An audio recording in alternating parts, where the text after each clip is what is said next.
क्या आप जानते हैं कि अर्नेस्ट हेमिंग्वे ने 20वीं सदी के कथा साहित्य को एक नई दिशा दी? आज हम इस महान अमेरिकी लेखक की जीवन यात्रा और उनके अनोखे लेखन शैली के बारे में जानेंगे। अर्नेस्ट हेमिंग्वे का जन्म 21 जुलाई 1899 को इलिनॉइस के ओक पार्क में हुआ था। उनके पिता क्लेरेंस हेमिंग्वे एक चिकित्सक थे और मां ग्रेस हेमिंग्वे एक प्रसिद्ध संगीतकार थी। बचपन में ही हेमिंग्वे ने अपने पिता के साथ मछली पकड़ने और शिकार करने का शौक विकसित किया, जो उनके लेखन में भी झलकता है। हेमिंग्वे ने ओक पार्क और रिवर फॉरेस्ट हाई स्कूल में दाखिला लिया, जहां वे एक अच्छे एथलीट और संपादक थे।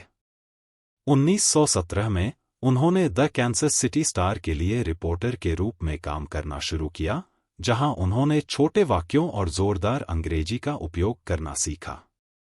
यही शैली उनकी लेखन की पहचान बन गई। 1918 में हेमिंग्वे ने रेड क्रॉस के लिए इटली में एम्बुलेंस चालक के रूप में सेवा की। वहां वे गंभीर रूप से घायल हो गए और उनकी बहादुरी के लिए उन्हें इटालियन वॉर मेरिट क्रॉस से सम्मानित किया गया। इस अनुभव ने उनके लेखन को गहराई और यथार्थवाद प्रदान किया।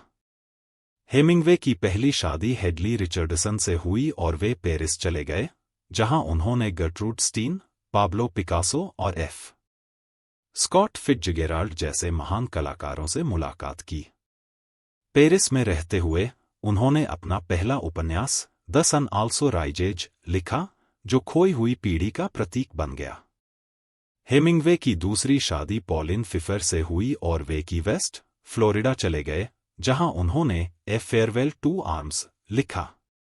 यह उपन्यास उनकी युद्ध के अनुभवों पर आधारित था और उन्हें एक प्रमुख अमेरिकी लेखक के रूप में स्थापित किया। 1933 में हेमिंग्वे ने अफ्रीका की यात्रा की, जिसने उनके लेखन को नई सामग्री और प्रेरणा दी। द स्नोज ऑफ किलिमंजारो और ग्रीन हिल्स ऑफ अफ्रीका जैसे कार्य इसी यात्रा से प्रेरित थे। स्पेनिश गृह युद्ध के दौरान हेमिंग्वे ने युद्ध संवाददाता के रूप में काम किया और मार्था गेलहॉर्न से मुलाकात की, जो उनकी तीसरी पत्नी बनी। इस दौरान उन्होंने for whom the bell tolls लिखा, जो स्पेनिश गृह युद्ध पर आधारित था। 1939 में हेमिंग्वे क्यूबा चले गए और वहां उन्होंने the old man and the sea लिखा, जिसने उन्हें पुलित्जर पुरस्कार दिलाया।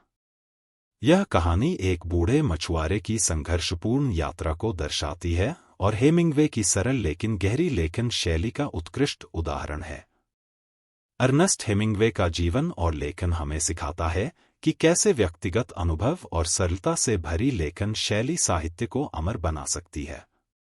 उनकी कहानियां आज भी हमें प्रेरित करती हैं और उनकी लेखन शैली साहित्यिक दुनिया में एक मील का पत्थर बनी हुई है। तो दोस्तों, अर्नेस्ट हेमिंग्वे की जीवन यात्रा और उनकी अनोखी लेखन शैली ने उन्हें साहित्य के इतिहास में अमर बना दिया है। उनकी कहानियां और उपन्यास हमें जीवन के विभिन्न पहलुओं को समझने और महसूस करने का एक नया दृष्टिकोण प्रदान करते हैं।